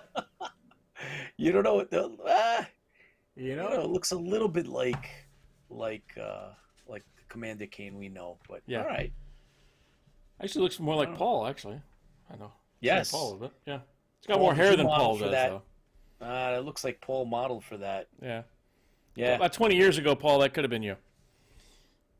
So Mediocre Modeler says, so basically the 13th Tribe weapon on the planet is like the gun on Ice Planet Zero. Yeah, something like that. Yeah. Yep. So we end this with Ooh. the two Battlestars flying off into to the sunset, ready to take on the Cylon Alliance all by themselves. Yay. Once again. Awesome. Love it. You always have to have Pegasus do something. Yeah, baby. Well done. Just Thank so you, Commander can Kane. So living legend. The next series. So this ends this storyline.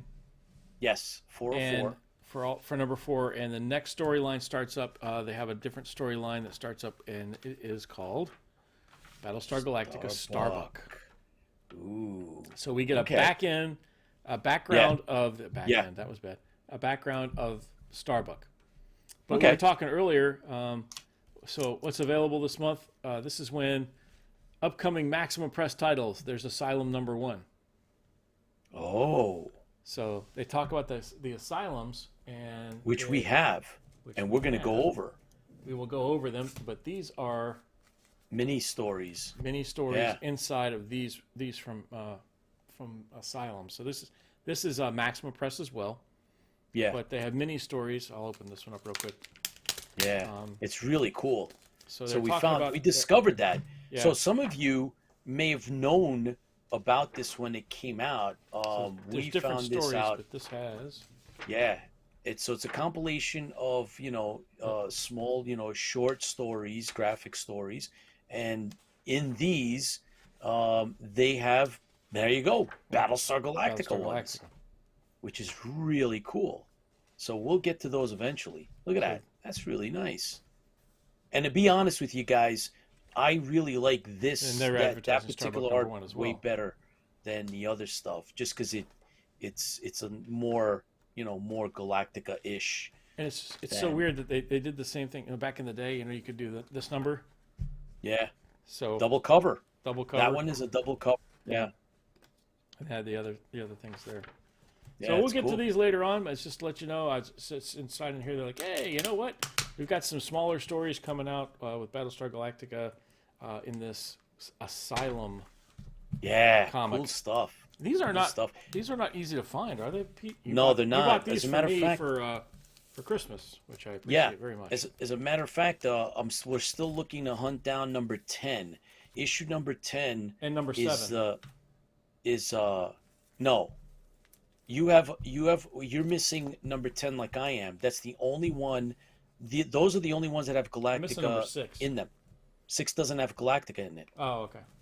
There's no Galactica, so they skipped. Yeah. So the last one is So number it's 10. 1. Number 10 has a Galactica mini story as well. So that's the one that we're looking to get. So if anybody knows any comic book dealers that has number 10, we need 2 issues of number 10.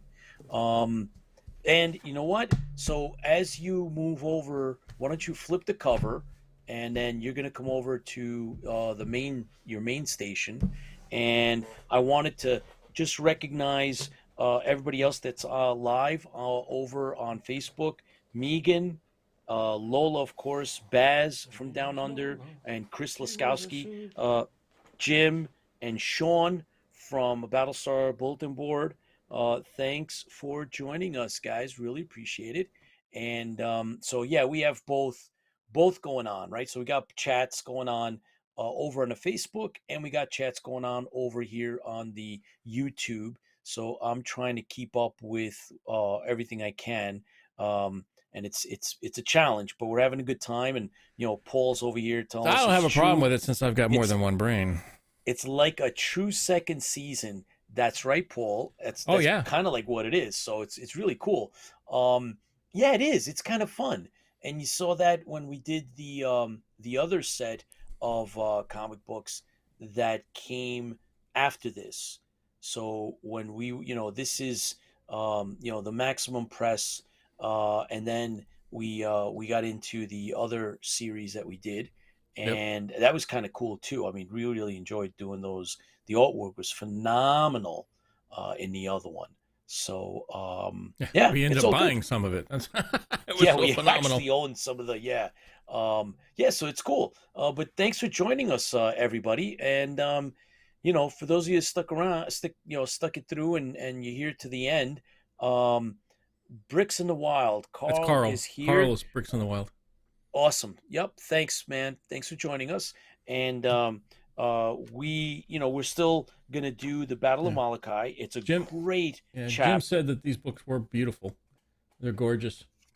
Yeah. No, I mean they are. They really are. So Carl, Team BSG Viper, thanks for joining us. And now we're gonna jump into the Battle of Molukai. So, like I'm holding here, this is yes. The answer, David Alexander, is yes. I cut all of the Battlestar Galactica picks out of all of my comic books.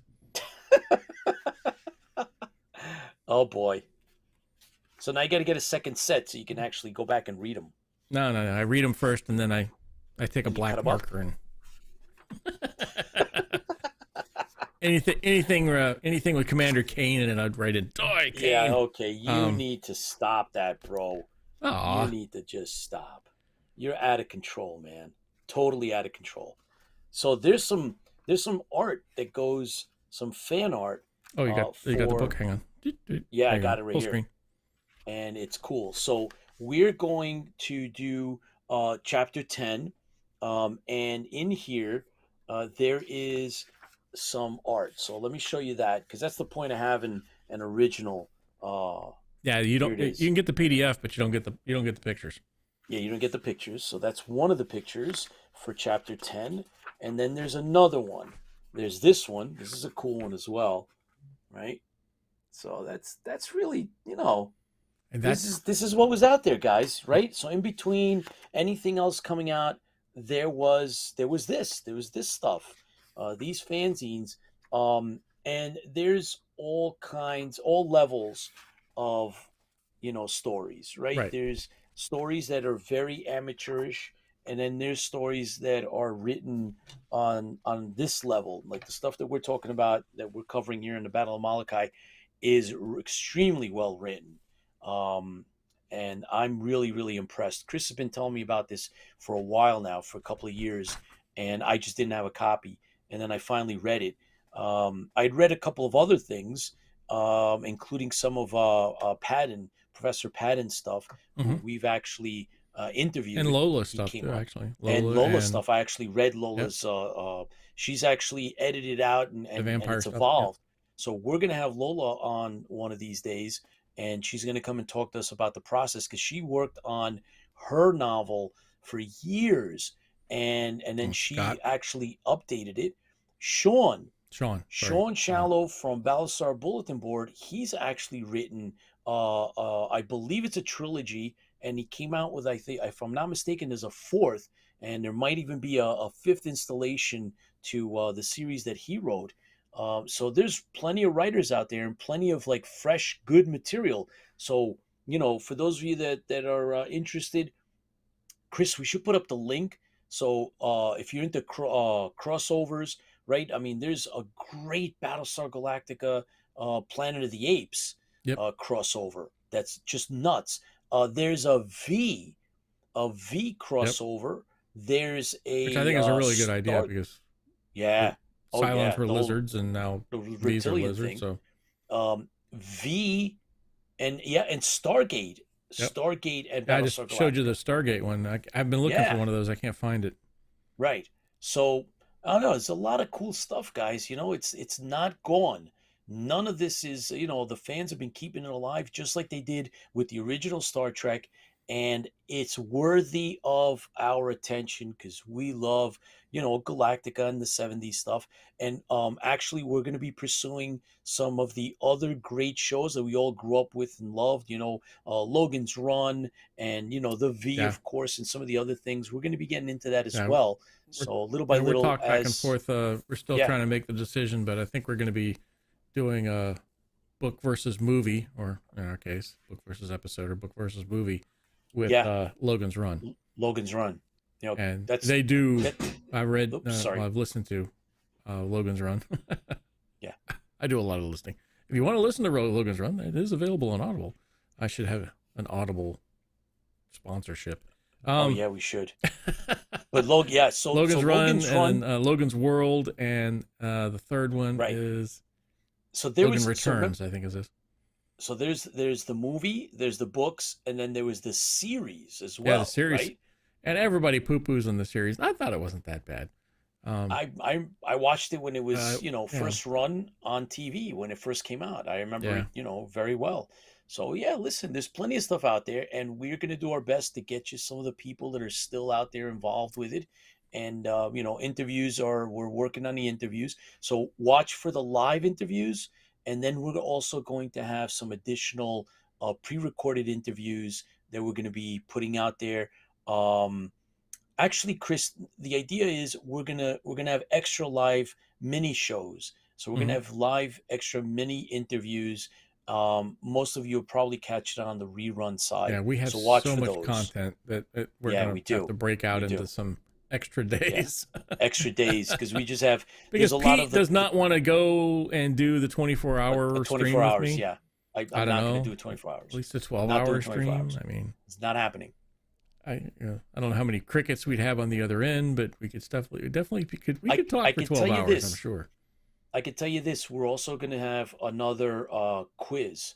We're going to have another trivia night. Yeah, we're working on a Larson trivia night, so it's going to be all Glenn Larson shows. Trivia night. So we're going to bring Eric back, and hopefully it'll be closer to maybe some big announcement for one of the remakes of one of those great series that his dad Glenn Larson worked on. So so we got stuff in the works. But anyway, chapter 10 of the Battle of Molukai, Chris. Yep. We'll go ahead and get into it. Hey, Baz, by the way. Oh, hello. Yeah. I'm still waiting for you to do a Cylon sword, Baz. Cylon swords, man. That's all he thinks about all the time is the Cylon stuff, man. So, or Cylon bayonet, at least. Come on. They had bayonets on the ends of the rifles. These things, jagged looking things look like those things are nasty looking. Oh yeah, the bayonet was pretty cool too. All right, back to where we were at. So, Battle of Molukai, we're on chapter 10, and we're actually getting real close to the end, by the way. So you only got many pages left. Yeah, not don't a have lot. much left. So no, not a lot. So things are moving a little quickly, but this chapter was one of my favorite chapters because it's got a little more intrigue into it. There's a little bit of storyline in the background. So, so in the past chapters, we had Battlestars blowing up. I always have to mention that just because it feels good. And so You're they destroyed a twisted, couple man. of Battlestars already. People are dying. There people are in life pods, and a number of characters have been barbecued by Cylon shots. Oh But anyways, boy. Stop it. we're back. We're back, and Commander Kane is got this great idea that he wants to capture. Of course, Kane is going to come to the rescue again. Really, give me a break. Anyways, Living legend. Let it yeah. be. Whatever. The living lie is really what it is. So, Oh my God. What is the matter with you? Listen. So look, we're gonna get into the chapter now. Obviously, this is there was a series of these novels written. This was written by Lee Gaul and Sharon Monroe. This is a fan fiction imagining of what happened with the Fifth Fleet and Commander Kane, right? So that's alluded to in the series up until Commander Kane shows up. So this is the backstory, and imagine the backstory, extremely well written, right? So we know that Boltar and Charybdis have access because of their position. They quote inspect the battle stars before they go off to do anything, and they know that there's a secret mission to Molukai, and so the three battle stars in the fleet, the Fifth Fleet, the way it was envisioned in the story, is the Britannica, the Olympia, the Olympus. Chris, you got me doing Olympia. it. Olympia. Yeah, it's the Olympia and the Pegasus. Pegasus is the flagship, and Commander Kane is in charge of the whole fleet. And there's other ships. They make their way out, but Boltar and Charybdis manage to sabotage the battle stars. So two of the battle stars suffer from it. The Pegasus actually, there's an explosion on the Pegasus. It's held back. The fleet takes off, and it's basically taking off into an ambush, right? So unbeknownst to them, it's actually an ambush. They're going to destroy, right? They're going to try to destroy three battle stars in one shot. And by chapter 10, the two battle stars are gone. Most of the Vipers and the pilots are gone, but not everybody. So we now are getting into the meat and potatoes of the story. So there's we've been introduced to a lot of other characters, main characters in the world of the Pegasus. So there's Colonel Cleopatra, Lieutenant Tolan.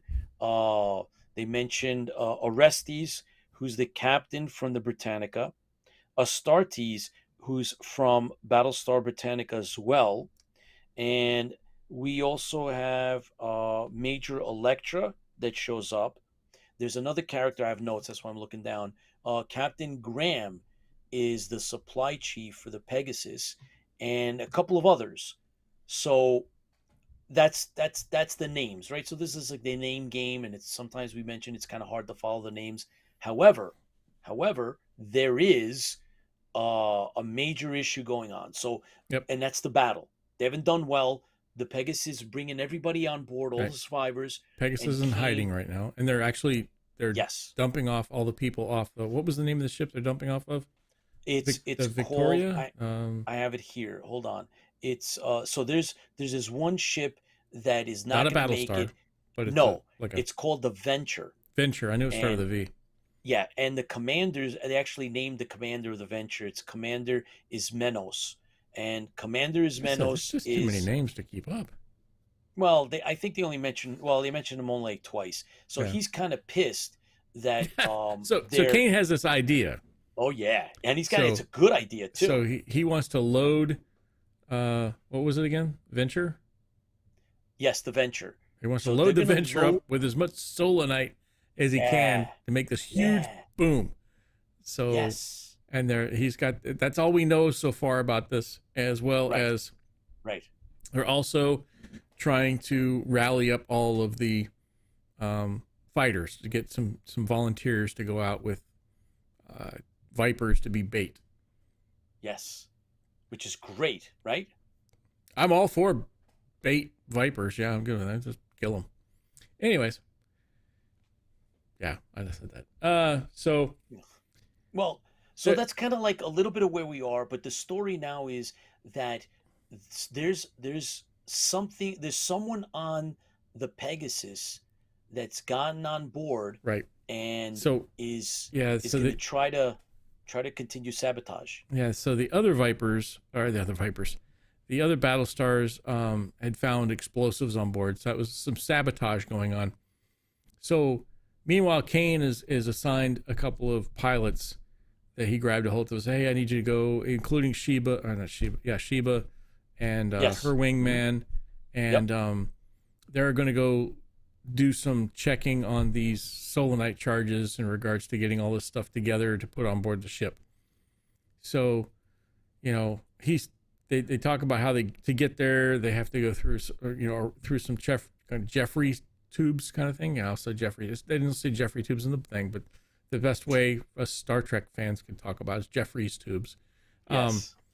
So they go through these Jeffrey tubes to kind of get there, and they finally get into the holds, and being a Navy person, I've been inside of explosive holds, and they're cold, and they're, they smell of ammonia from all the gunpowder we used to have on the battleship. So, I can feel this, the way they're describing it. I can feel the way the holds and everything else.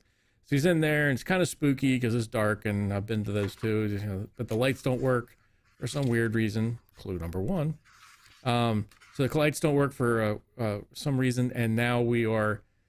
He's walking through here, and he's like, I remember my sister used to tell all these ghosts type stories, and he says they were funny at the time, and now they're not so funny because he's starting to remember them.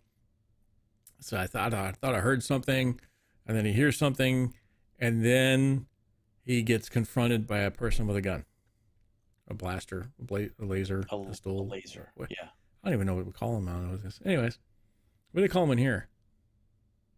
Laser gun. Yeah. So delayed him a micron in grabbing his laser. Yep. So he's being captured. And we know his name. His name is Tophet. Who's that? That's the guy that you're talking about. Oh, the bad guy. His laser. Yeah. The bad guy. His name is Tophet.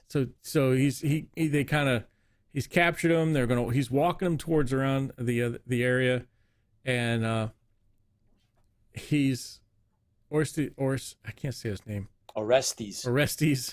Sounds like Orestes, like I'm going to arrest you. Orestes is one track mind. Yeah, so Orestes is being taken at gunpoint, and he's being walked. He's getting the idea that something's wrong. Yeah. He's being walked down the corridor and to a corner where he believes that he's going to get killed. Yes. So he's like, what am I going to do? I mean, I don't know what I'm going to do from here. So he finally, he's thinking about, I'm going to make a grab for my gun. I'm going to make whatever else. And the other people that were checking out the other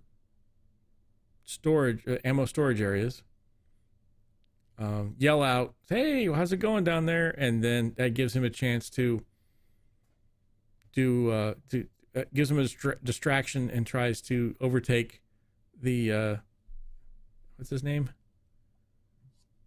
The bad guy. He's what? Tophet. Tophet. Tophet. Yeah. Tophet. Tophet. So they find out his name because he's kind of talking to him as they're walking towards the end. But Tophet is a Cylon sympathizer. Go Tophet. Stop that. So he's a Cylon sympathizer, and he is one of the people who are planting charges on the ship. Now he's been caught, and he's back and forth in regards to what am I going to do next. And this is Yep. So all right. So but he escapes, right? So there's a struggle. There's a struggle. Right? Go ahead. There's a struggle, and there's a struggle. So mind you, they're in a storage, I guess like a lasers and explosives don't go well together. exactly, and it's a huge room because Tophet is actually walking on top of like these giant crates or something, and now they're in the storage facility for explosives.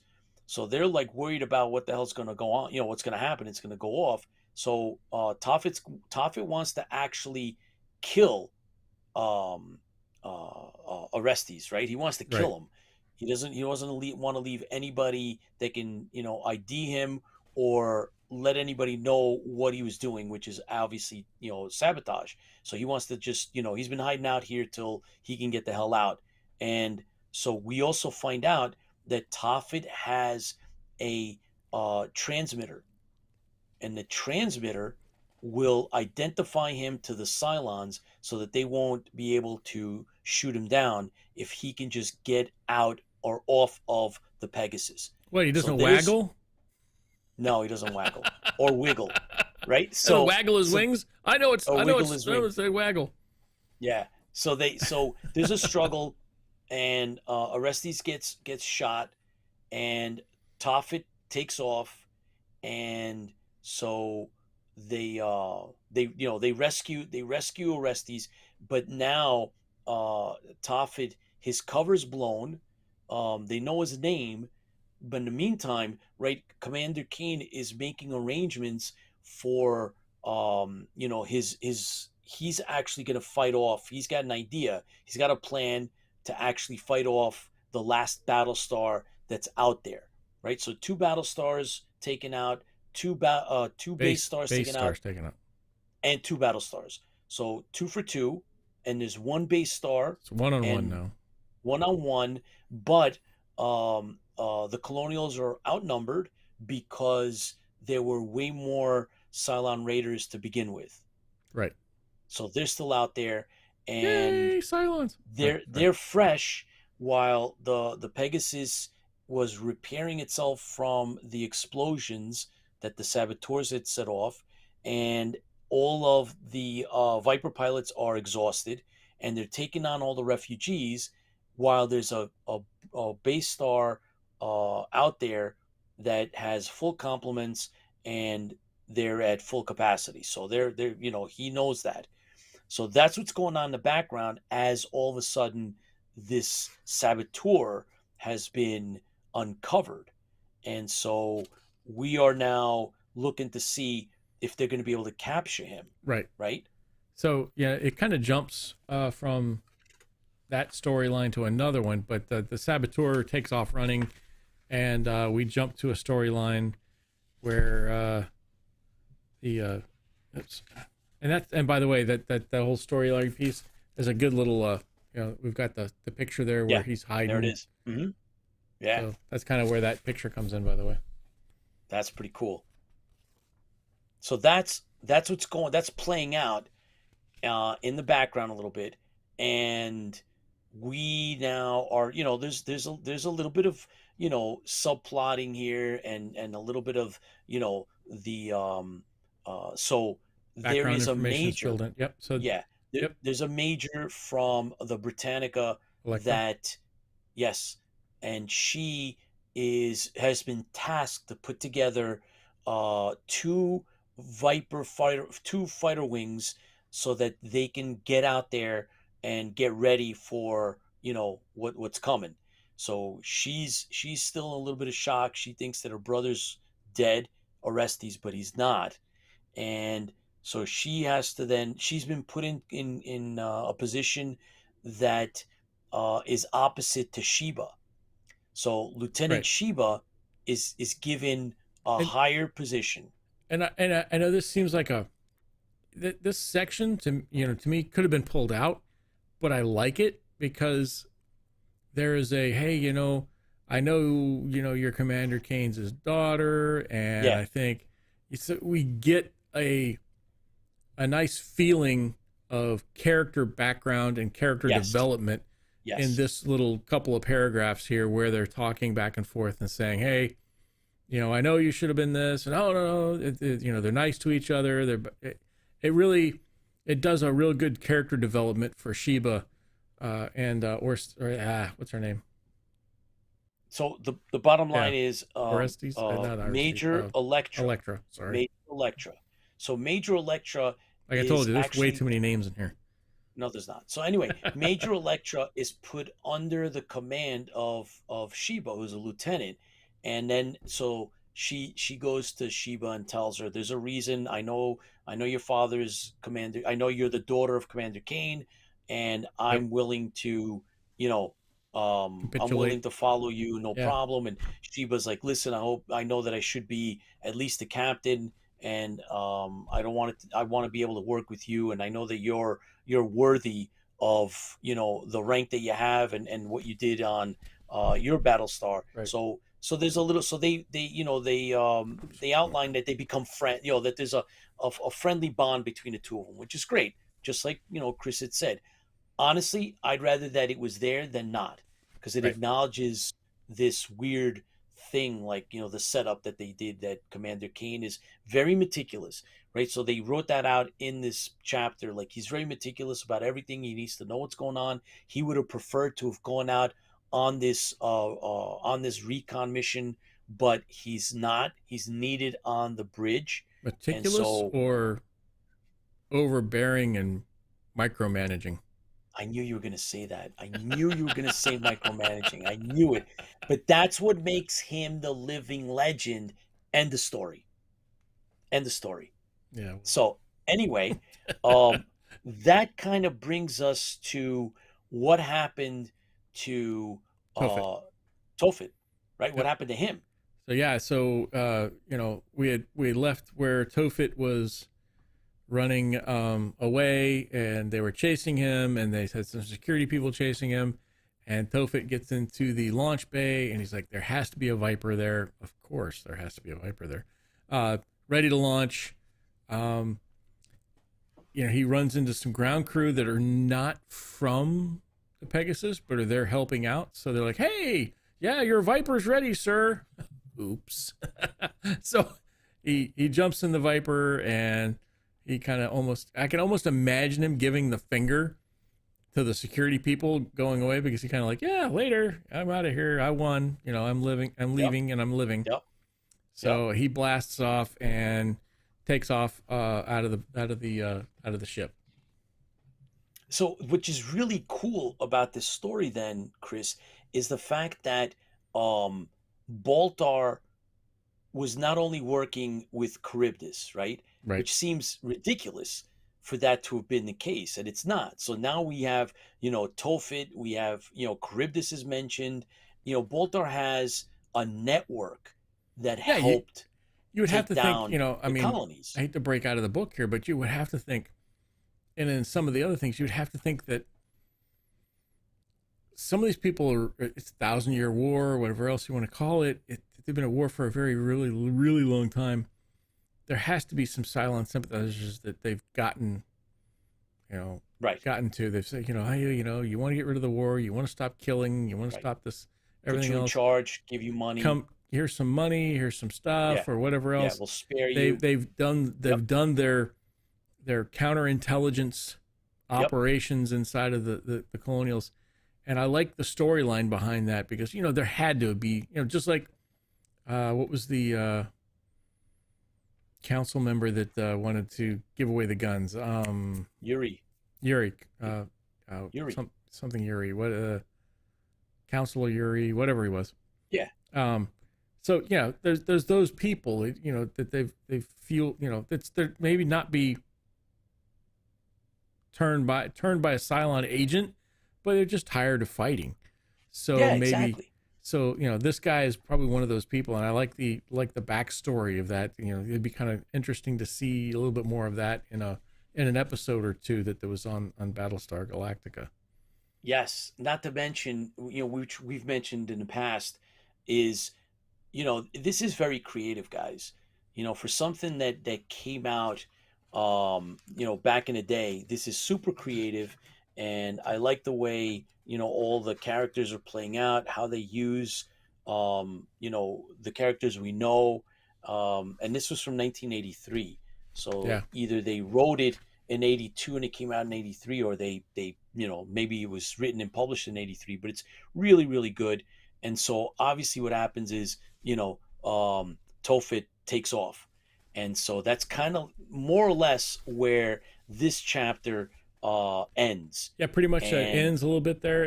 There's yeah, just a little part towards the end that talks about the collecting of volunteers and the life center where the guy who got Rusty's. shot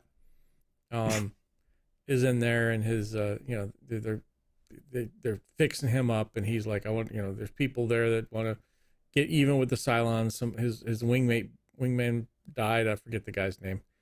I'm horrible with these names. There's just so many names.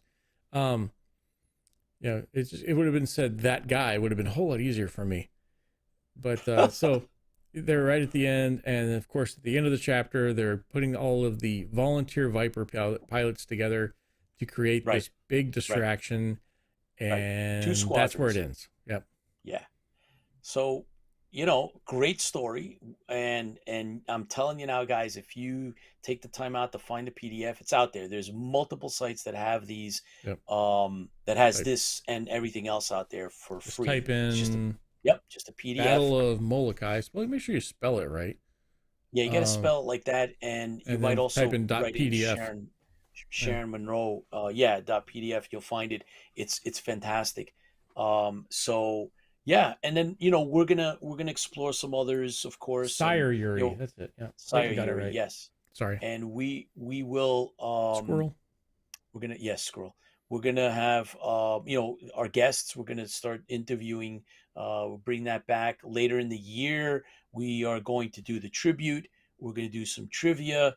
We're gonna do a fan tribute. And look for next month. We're going to have our first team spotlight, and Tiny Bean is going to be is going to be our first team spotlight member.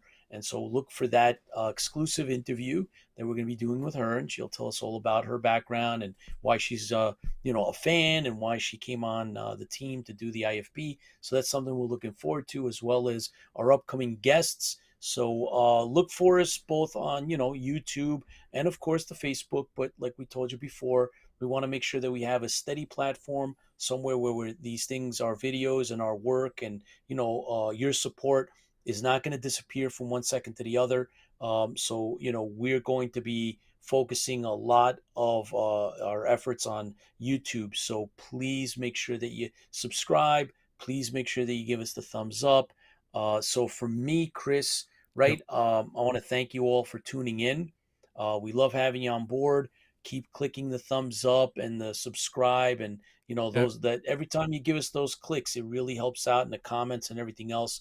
So don't forget to tell your friends about our show. And if you want to contact us, our email is info@interfleetbroadcasting.com. Right? Stay safe. See you at our next show. Keep the faith. It's been 2 hours, so we ran out a little bit of time for the Lucifer Chronicles. Maybe we'll come on. Maybe we'll come on tomorrow or something, and we get some time this weekend. We'll throw up a Lucifer Chronicles, and we'll come on live and record it at the same time. Yeah. And I'll talk about the build for Lucifer in regards to the coding and everything else. But we're already running on 2 hours, and we appreciate your time, and we don't want to go over top of 2 hours if we don't have to. So thank you for joining us. It looks like we're towards our end of 2 hours. We had a great time. Thank you for joining us on YouTube. Once again, if you did join us on YouTube, we have to get to 1,000 likes before we can do certain things on YouTube.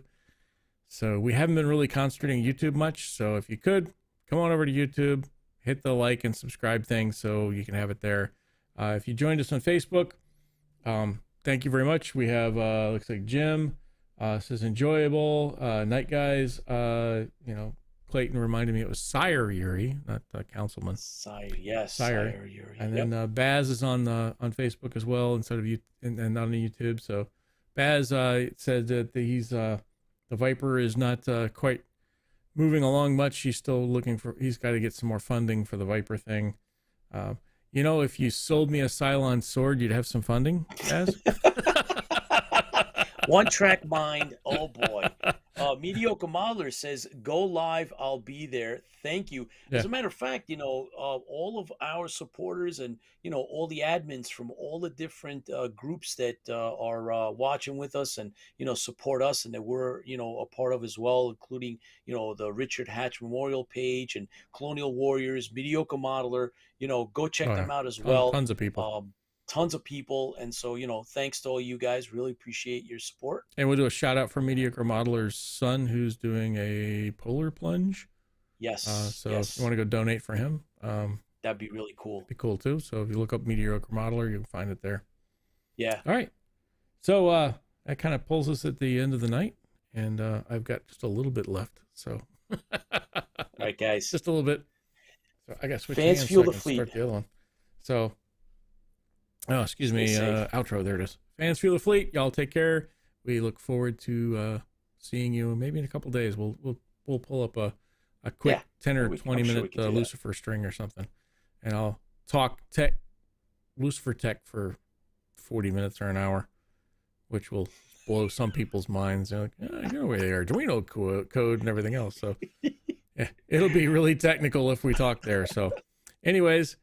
Pete's laughing because he's like, we talked about this earlier. He's like, I have no clue what you're saying. You might as well be speaking German, in which Pete speaks Greek. I don't speak, I speak tech. So I feel vindicated because. And Pete, a little Italian. and a little Italian. Yeah. Yes. So Fans Fuel the Fleet, thank you for joining us. Y'all take care. And we will see you probably in a couple days. So take care.